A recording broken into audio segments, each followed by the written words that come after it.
평양 부흥회 이 원산에서 1907년까지 이 평양 부흥회 동안 교회 안에 일어났던 유행이 뭐냐면 바로 이와 같은 양심전이라는 것입니다.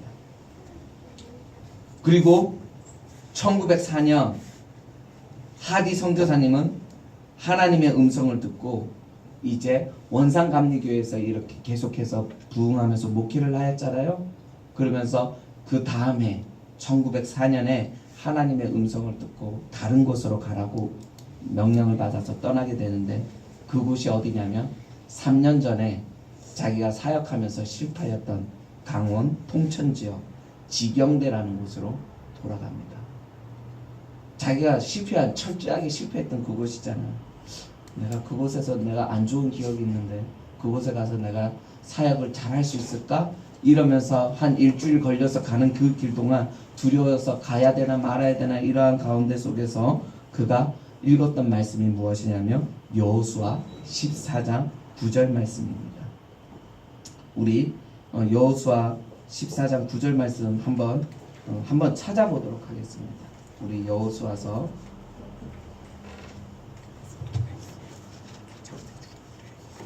14장 9절 말씀입니다.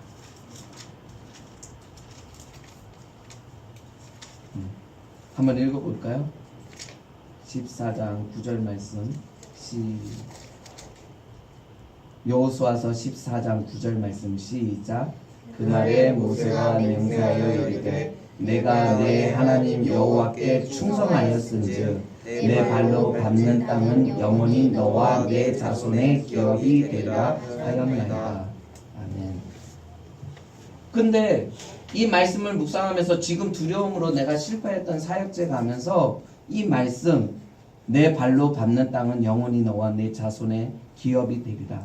이 말씀의 뜻이 무엇인지 몰랐습니다. 그러면서 자기가 사역하였던 지경대 강원도 통천 지역으로 가게 되는데 그곳에서 부흥회를 원산감리교에서 했던 것처럼 말씀을 증거하고 부흥회를 인도하게 되자 그곳에서도 동일하게 부흥의 불이 일어나게 되고 그 이후에 하디가 가는 곳곳마다 강화도, 개성, 그 다음에 여기 강원도 뭐 이런 식으로 하디가 말씀을 증거하고 사역지 가는 곳곳마다 이 여호수아의 이 말씀처럼 그가 받는 모든 땅이 부흥의 불씨가 일어나는 것을 경험하게 됩니다.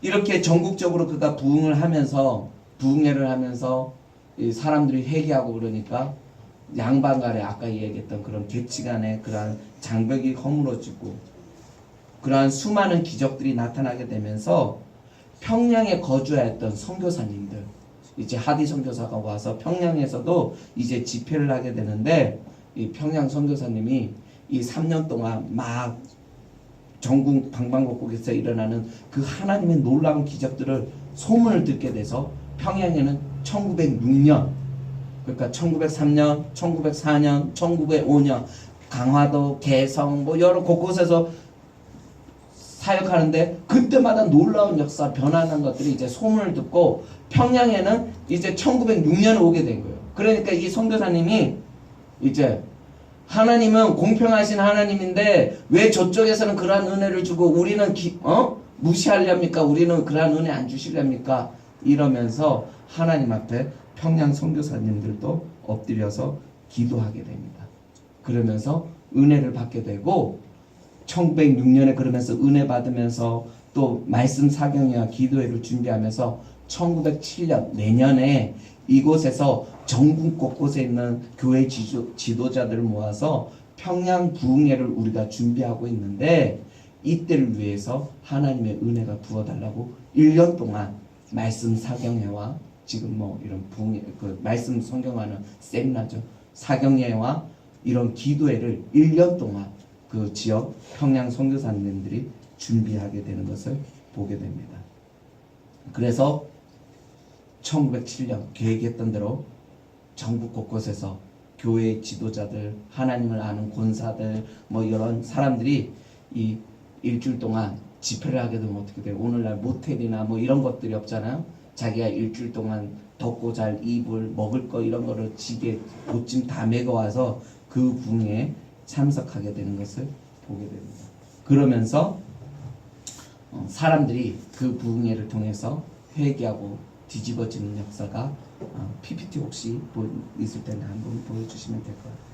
그리고 심지어는 그 평양 부흥회 때 사람들이 하도 이제 그곳에서 막 죄를 고백하고 그러니까 경찰 한 사람이 자기의 업적을 올리기 위해서 저기 가면 가만히 듣고 있다가 그 고백하는 놈들을 붙잡아 가면 자기가 실적 올리겠다 그런 마음으로 참석했는데 그 경찰마저도 하나님 앞에 엎드려주고 내가 이와 같이 천국의 이야기를 나눠지는 곳에서 내가 지옥을 살고 있는 나라고 막 그러면서 자기의 죄를 고백하면서 내가 여러분들을 붙잡으러 온 나쁜 놈이라고 근데 나 같은 놈도 여러분처럼 용서받을 수 있냐고 그러면서 회개를 하고 또 그 부흥의 강사였던 그 길선주라는 장로님이 있었는데 그 평양 그 부흥회는 장대현 교회에서 그 부흥회를 인도하였습니다.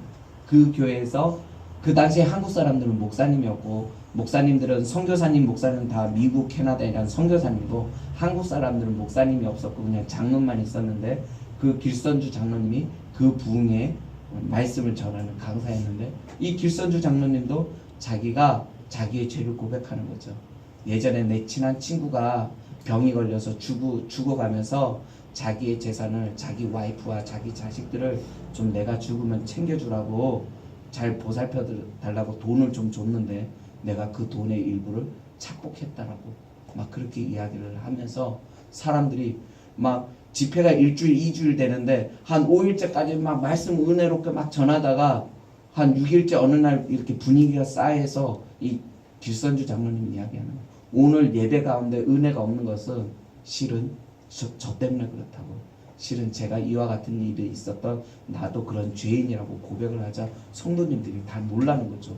목사님이 어제까지만 해도 막 회개하고 자기는 죄 없는 것처럼 막 이야기를 했었는데 결국 길선주 장로님도 자기가 그런 도둑놈이라는 걸 이야기를 듣고 나서 사람들이 다들 놀라면서 그러면서 다 엎드리고 회개하면서 또 부흥의 불씨가 일어나는 것을 보게 됩니다.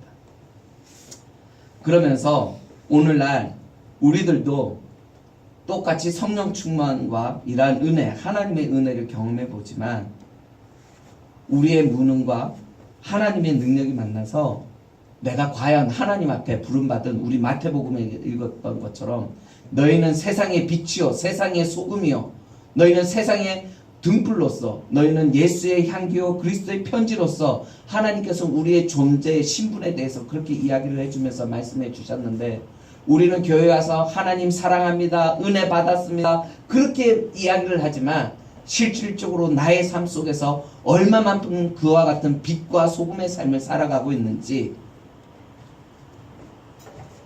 한번 우리들의 삶의 모습도 보게 됩니다.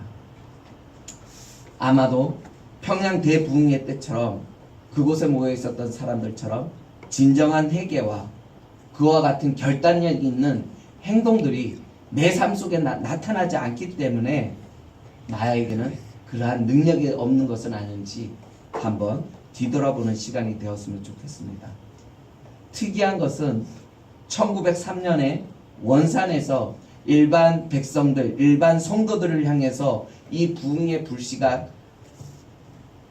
계속해서 일어났던 것처럼 그리고 이 부흥의 불씨는 1907년 평양에서 그 대부흥의 불길이 확 일어났던 것처럼 실은 1903년에 원산에서 백성들에게 부흥의 불씨가 일어났다라면 실은 1903년 그때 원산 감리교에서 부흥회가 일어나는 그 시점에 한양 오늘날 서울 한성에서는 정치범 수용소에 젊은 청년이 하나 있었는데 그게 누구냐면 이승만 청년이었어요.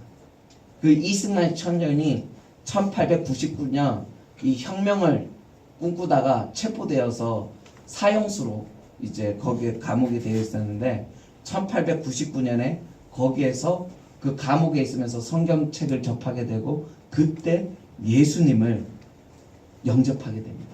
그리고 그 감옥에서 같은 그 당시에 젊은 청년들 근대화의 정신과 교육을 받았던 오늘날 말하는 우리 민족 34인의 대표자들 거기에 80%가 기독교인입니다. 다 이와 같은 크리스찬들이 그 안에서 감옥에서 이 이승만을 통해서 복음을 듣게 되고 이 한 40명의 민족 지도자들이 이 기독교 지도자로서 그 1899년부터 1903년에 그 감옥에서 동일하게 은혜를 받고 있었던 것을 보게 됩니다. 그러면서 1903년에 그 감옥에서 이승만을 비롯한 그 젊은 지도자들은 무엇이라고 이야기하냐면 이 멸망해가는 조선의 나라의 희망은 기독교밖에 없다라고 고백하는 것을 보게 됩니다. 그러면서 선교사님들이 이야기를 하는 거예요. 왜 조선이라는 나라는 20년도 안 됐는데 다른 나라는 100년 동안 이렇게 복음을 증거해도 복음이 잘 안 받아들여지는데 20년 짧은 시간 동안 이 부흥의 역사가 일어나고 보통 부흥의 역사도 한 지역에서만 일어났다가 사그라드는데 왜 1903년부터 1907년까지 4, 5년 동안 전국 방방곡곡에서 이런 부흥의 불씨와 또 한쪽에서는 원산에서는 서민들이 그렇게 부흥의 불씨가 일어났었을 때 서울에서는 민족의 이제 지도자들 차세대 지도자들 또한 예수님을 영접하여서 이렇게 변화되는 걸까? 실은 민족의 지도자들은 외국 문화와 이런 종교를 좀 배타적이고 잘 받아들이지 않고 타국에 그 당시에 한국에 나와 있던 선교사님이나 이런 걸 주변 중국이나 인도나 다른 나라도 보면 알잖아요. 지도자들이 복음을 잘 받아들이지 않는데 유독 한국은 지도자들과 평신도가 각각에서 따로따로 역사하는 것을 보면서 선교사님들이 굉장히 하나님의 어떤 임재가 있다는 것을 그들은 깨닫게 되는 것을 보게 됩니다.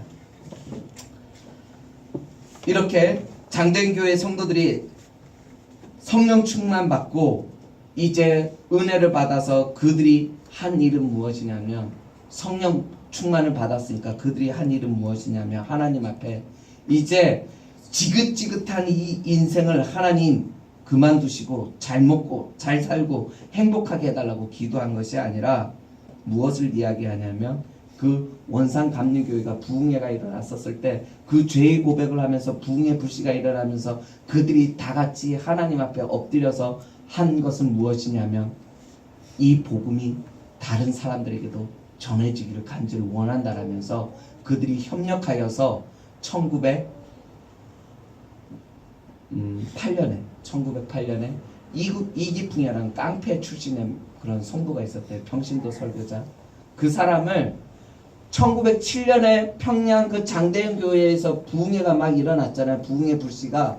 근데 1908년에 그 장대현 교회 그 실은 그 당시에 목사님은 아니었지만 길선주 장로님이 한국인 대표로서 장대현 교회를 이끌고 그 외국 선교사님들이 그곳에서 지원해주고 이런 식으로 있었는데 1907년 그 장대현 교회에서 그 부흥회에 맛봤던 성도들이 그 다음해인 1908년에 그들이 협력해서 한 일은 무엇이냐면 이 깡패 출신의 평신도 설교자였던 이기풍 설교자를 제주도에 선교사로 보내게 되는 것을 보게 됩니다.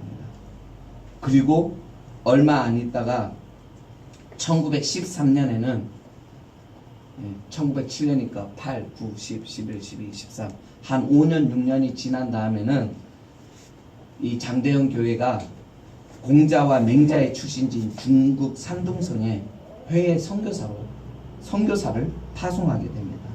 그런데 그곳 중국은 지금 문화혁명과 또 그래서 또 공자, 맹자의 출신 지역이기 때문에 복음을 잘 받아들이지 않고 선교사님들이 굉장히 고전하던 곳이거든요. 그런데 이 장대현 교회에서 조그만 교회에서 그것도 14년에 나라를 다 잃어버렸잖아요. 1910년에 을사늑약으로 인해서 다 나라도 없는 식민지 주제에 지들 나라나 잘 챙길 것이지 이 식민지 주제에 중국에 그것도 맹자와 공자가 번영하는 그 지역에 선교사를 보낸다라는 거예요. 그러니까 이 선교사님들이 외국 선교사님들이 다 만류하였었을 때 길선주 장로님이 한 이야기가 무엇이냐면 우리는 나라를 잃어버려서 독립국은 되지 못하지만 선교국은 되어야 한다라면서 그러면서 선교사를 파송합니다. 그 당시에 1910년에 나라를 잃어버려서 젊은 청년들이 만국회관인가요? 막 가서 이 조선의 이 억울함을 막 이야기하고 막 그러잖아요. 그 당시에 이 조그만 나라에 대해서 해외에서 많은 열강들이 한국의 이러한 이야기에 대해서 귀를 기울이지도 않고 헤이그 밀사 그 특사가 나아가서 막 이렇게 했었을 때 귀담아주지 않다가 이 식민지 나라가 중국에 해외 선교사를 보내고 이러한 모습들을 보면서 그 당시에 미국이 기독교 국가였으니까 주변국들이 영국이나 미국이 이러한 모습들을 보면서 한국의 말에 귀를 기울이게 되고 그 당시에 정치하였던 이승만이나 젊은 사람들이 다 어떤 걸 하냐면 애국운동을 하면서 독립운동을 하였는데 실은 이들이 독립운동을 한 것이 아니라 복음 증거를 하였다라고 하는 거. 기독교를 전하고 그랬는데 이들의 이야기에 그들이 귀를 기울이면서 결국 그것이 조선 독립에 큰 도움이 되었다라는 것을 평양 부흥회라는 소책자가 있는데 거기에서 제가 지금 읽고 제가 나눠드리는 겁니다. 가정교회를 갔다 오고 어떻게 하면 여러분들이 행복하게 할 수 있을까? 정말 영혼 구원하는 것이 우리의 사명인데 저는 가정교회를 하기를 원하고 하는데 평신도 입장에서 그 밥 해대고 막 애기 제가 그 풀리지 않는 딜레마예요. 어떤 교회는 뭐 애들이 나와서 목장도 한다 그러는데 수많은 그 가정교회 중에서 그처럼 잘하는 교회는 손꼽히는 몇몇 교회인데 이 가정교회를 이론과 이상과 목적과 교회의 본질로서는 하나도 손색이 없는데 이것을 성도들에게 어떻게 전하고 가르칠까? 그렇게 썼을 때 이게 좀 딜레마였던 거예요. 이 어려움. 그러면서 이들에게 전해주는 건 내가 목회자로서 여러분들에게 해줄 수 있는 것은 여러분들이 신앙생활 하면서 행복하는 것이 나의 사명이고 내가 해줄 그거밖에 없는데 말도 잘 못하고 뭐 능력 없는 내가 여러분들에게 신앙생활의 그 기쁨을 맛보게 해주기에는 늘 어려움과 딜레마가 있다. 그래서 그거를 가정교회를 통해서 찾고 이번 세미나를 통해서 다시 한번 느끼는 것은 성도들이 영혼 구원하는 그 기쁨을 맛보게 하는 거예요.